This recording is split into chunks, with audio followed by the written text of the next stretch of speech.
बहुत बहुत स्वागत करते हैं आप सभी का आपके अपने चैनल सिविल इंजीनियर्स ब्रो पे। तो बता दें कि जैसा मैंने कल के दिनों में जो कहा था, ठीक वैसा ही हुआ। जी हाँ दोस्तों, मैंने कहा था कि नए बहाली बहुत जल्द आ सकता है और देखिए बहुत जल्द क्या, आज के आज आ गया। ठीक है। राजस्व एवं भूमि सुधार विभाग बहुत छात्रों का जो है कि बड़ी मात्रा में जो है कि यह क्वेश्चन आता था कि नया बहाली कब आएगा।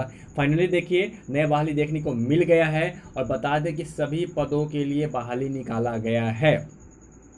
एएसओ हो, स्पेशल सर्वे अमीन हो, स्पेशल सर्वे कानूनगो हो और स्पेशल सर्वे लिपिक हो, सभी के पदों पे। लेकिन हाँ, कह सकते हैं कि पिछली बहाली के मुकाबले थोड़ा सा कम इस बार रिक्तियाँ निकाला गया है। तो हम लोग पोस्ट वाइज देखने वाले हैं।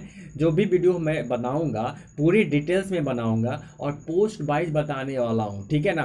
तो पोस्ट वाइज वीडियो आएगा और पूरे डिटेल्स में आएगा, इसलिए इस वीडियो को मिस नहीं कीजिएगा कहीं से भी, पूरा देखिएगा। जो भी मेरे पास अनुभव है वो सारे अनुभव शेयर करूंगा।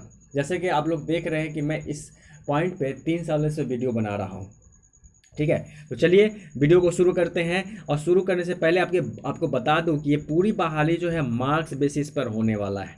जी हाँ दोस्तों, और इसका जो क्वालिफिकेशन होगा वह सिविल इंजीनियरिंग। जी हाँ दोस्तों, अगर आप सिविल इंजीनियरिंग में डिप्लोमा पास आउट है, ठीक है, अगर बिहार के कॉलेज या बिहार के इंस्टीट्यूट या बिहार के संस्थान, किसी भी संस्थान से अगर डिप्लोमा पास आउट है सिविल इंजीनियरिंग में, तो आपको एक्स्ट्रा आरक्षण 40% का मिलने वाला है। ठीक है। तो चलिए वीडियो को शुरू करते हैं और उस जो नोटिस जारी किया गया है राजस्व एवं भूमि सुधार विभाग द्वारा, उस नोटिस के माध्यम से, ठीक है ना, आपका मेरिट कैसे बनेगा उसके बारे में भी बात करेंगे। ठीक है। तो ज़्यादा मतलब जल्दबाजी नहीं करना है, वीडियो को पूरा देखना है। तो चलिए करते हैं वीडियो को शुरू। तो जी हाँ दोस्तों, देख सकते हैं आप हमारे स्क्रीन पे देख पा रहे होंगे कि जो दिनांक है यह आज का ही डेट है, 20 सितंबर 2022। अब विषय में देखते हैं। आपने ऊपर हेडलाइन तो पढ़ लिया कि बिहार सरकार राजस्व भूमि सुधार विभाग भू अभिलेख एवं परिमाप निदेशालय पटना। ठीक है। अब चलिए पूरी डिटेल्स में देखते हैं आगे। थोड़ा पहले विषय के बारे में जान लें। देखिए विषय क्या है, बिहार विशेष सर्वेक्षण एवं बंदोबस्त कार्यक्रम के अंतर्गत मानदेय आधारित संविदा पद के रिक्त पद पर नियोजन हेतु विज्ञापन का प्रकाशन करने के संबंध में। बता दें कि जो 2019 में बहाली आया था, वह रिक्वायरमेंट पूरा करने के बाद जो रिक्त पद रह गए उनको प्रतीक्षा सूची वाले से नहीं भरा गया, ठीक है ना। लेकिन उसी को क्या है कि नई सरकार जब आई तो जल्दबाजी में जो है कि आप लोग के लिए नए बहाली निकाल दी है।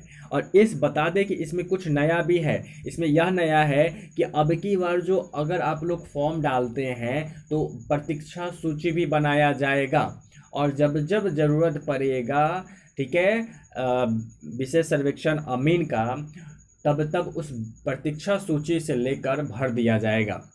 और बता दें कि प्रतीक्षा सूची का जो मतलब वैलिडिटी होगा वह कितना दिन तक होगा, तो मैं आपको बता दूं कि प्रतीक्षा सूची का जो वैलिडिटी होगा वह 31 मार्च 2024 तक होगा। ठीक है।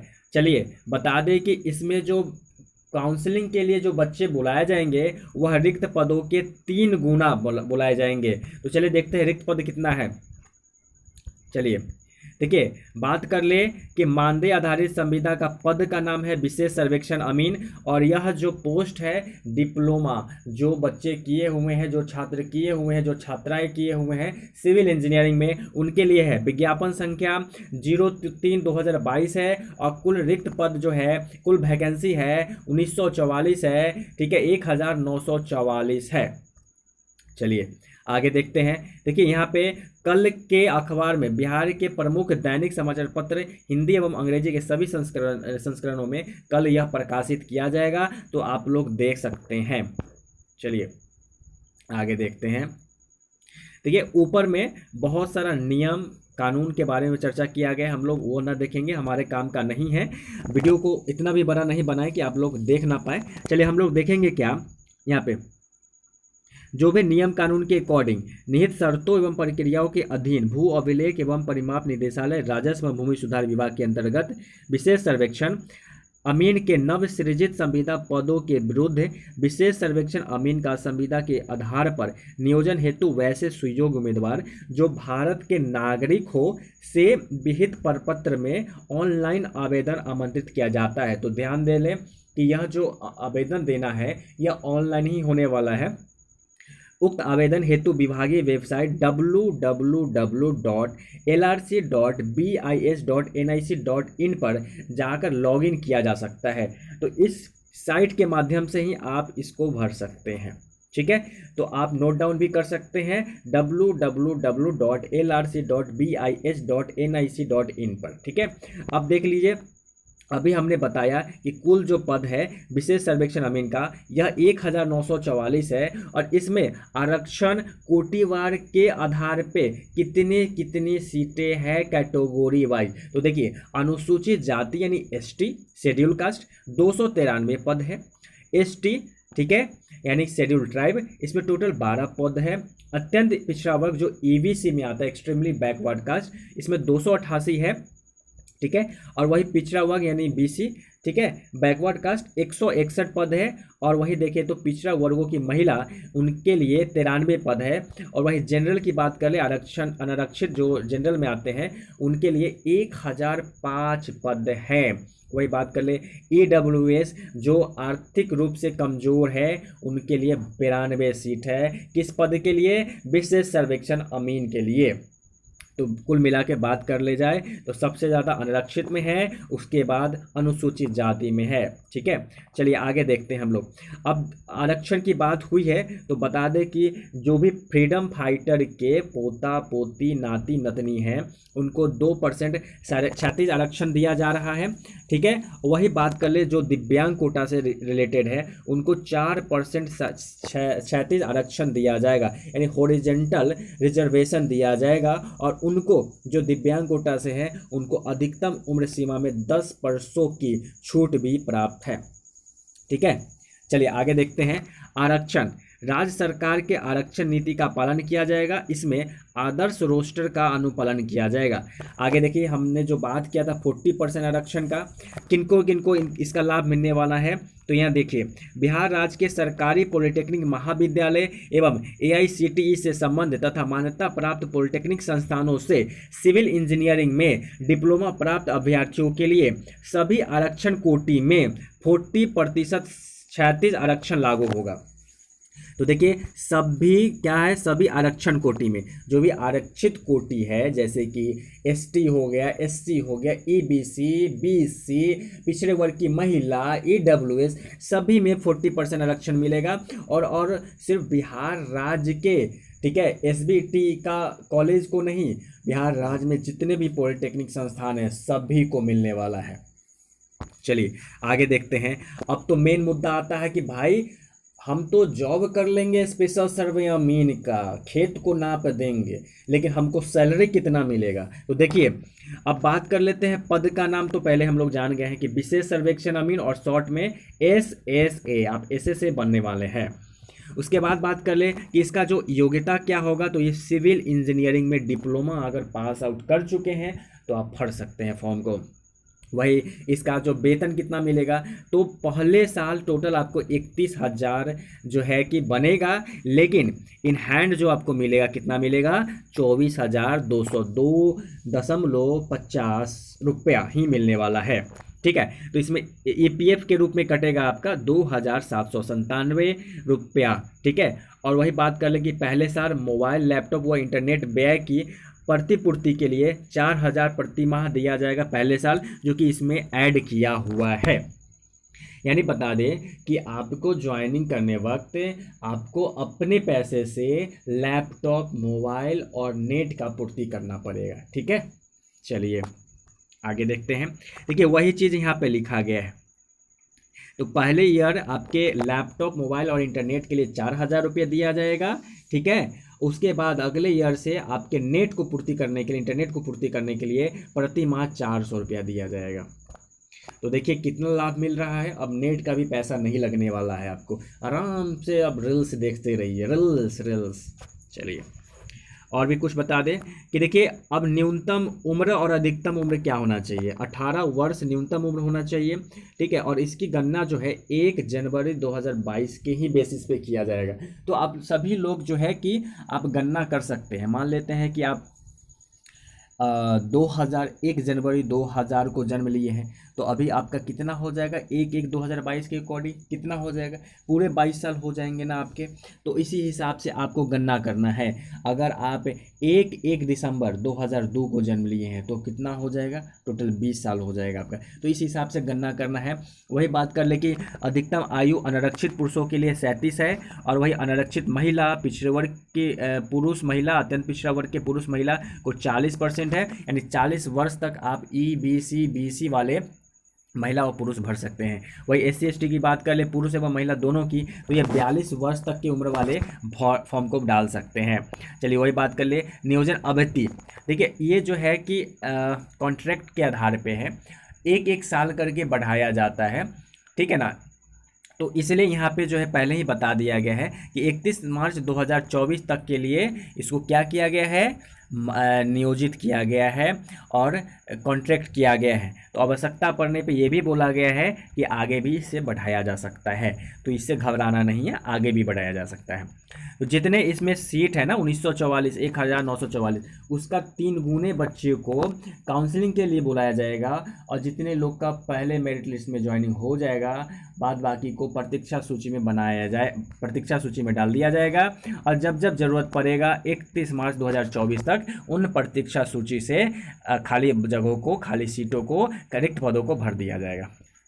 अब आगे देखते हैं चयन प्रक्रिया कैसे होगा। तो आपके मैट्रिक एवं डिप्लोमा में प्राप्त प्रतिशत प्राप्तांक के आधार पर, पहले ही मैंने बता दिया कि मार्क्स के आधार पर यह नियुक्ति है। तो यह डिप्लोमा एवं मैट्रिक में जो आपके प्राप्तांक प्राप्त हुए हैं उसके आधार पे ही आपका जो है वेटेज बनेगा, आपका जो है मार्क्स बनेगा। तो जो मैट्रिक में आपको अंक प्राप्त हुए हैं उसका 10% एवं डिप्लोमा ITI में जो आपके प्राप्तांक है, जो मार्क्स प्राप्त है उसके 90%, ठीक है, को मिलाकर आपका जो है क्या बनाया जाएगा, मेरिट लिस्ट बनाया जाएगा। तो देखिए कैसे यहाँ पे बताया है कि एग्जाम्पल की सहायता से थोड़ा मैं आप सभी को बता दूं कि आप अपना भी मार्क्स निकाल पाए।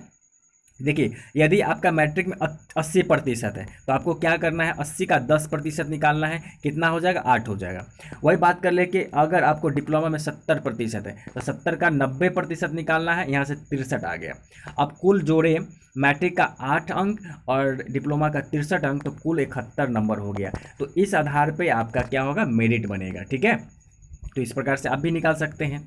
वही बात कर ले फॉर्म कब से शुरू हुआ, तो यह जो है 27 सितंबर 2022 से 21 अक्टूबर 2022, 27 सितंबर 2022 से 21 अक्टूबर 2022, कुल लगभग 20 से 22 दिन आपको समय मिल रहा है, ठीक है। तो यह जो है कि फॉर्म भर सकते हैं, और फॉर्म भरने के बाद जो फाइनल प्रिंट होगा उसको निकाल कर रख लेना है आपके पास सुरक्षित, ठीक है।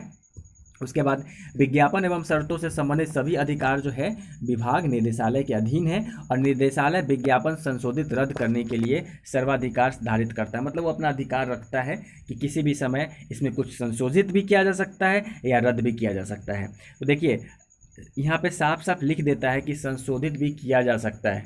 अगर विभाग चाहती तो पिछली ही बहाली में प्रतीक्षा सूची बनाकर जो प्रतीक्षा सूची में बच्चे थे, छात्र थे, उनको ले सकते थे।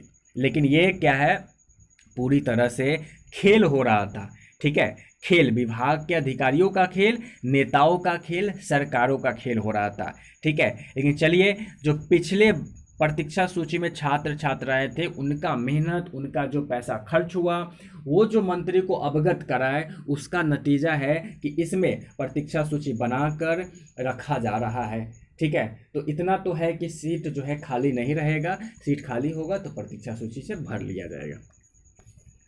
तो इसलिए जो पिछले बहालियों में प्रतीक्षा सूची में थे उनका तो अभिनंदन बनता है बॉस, एक बार अभिनंदन जरूर कर दीजिएगा उनका। आगे देख लेते हैं विस्तृत जानकारी। इस साइट से आप फॉर्म को भर सकते हैं, यहाँ से लॉगिन करना है। उसके बाद जो है कि आपको क्या है कि नियोजन से संबंधित लिंक प्राप्त होने पर अभ्यर्थी सर्वप्रथम रजिस्ट्रेशन कर देंगे।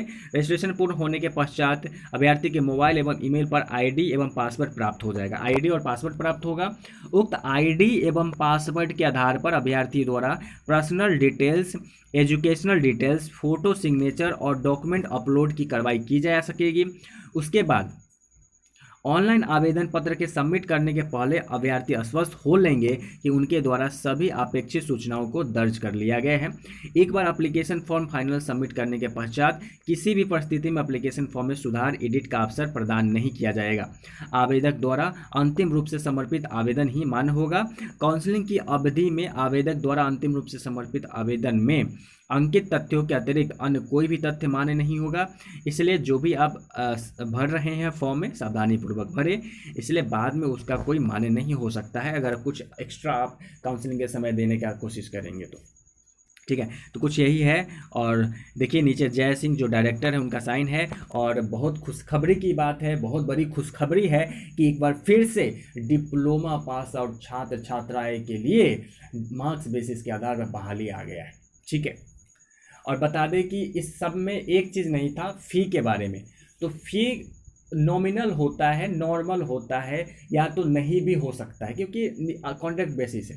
देखिए पिछले दफ़ा था कैटेगरी वाइज था, ठीक है ना, जनरल के लिए था या दूसरे स्टेट वालों के लिए 200 रुपया शायद था, या इस तरह से था, या शायद नहीं भी था। तो नहीं भी हो सकता है, नहीं है इसलिए इसमें कोई चर्चा नहीं किया गया है, तो इसलिए टेंशन नहीं लेना है। फ़ी कोई लगने वाला नहीं है, सिर्फ फॉर्म आप भर लीजिए। साइबर कैफ़े से भरेंगे तो साइबर कैफ़े का जो चार्ज होगा वही लेगा, और अगर आप खुद से भरेंगे तो आपका जो मेहनत है वही लगेगा, 1 रुपया भी पैसा आपका नहीं लगने वाला है। ठीक है, तो चलिए पूरी डिटेल्स में मुझे लगता है कि मैं आप सभी को सारा डिटेल्स शेयर कर दिया।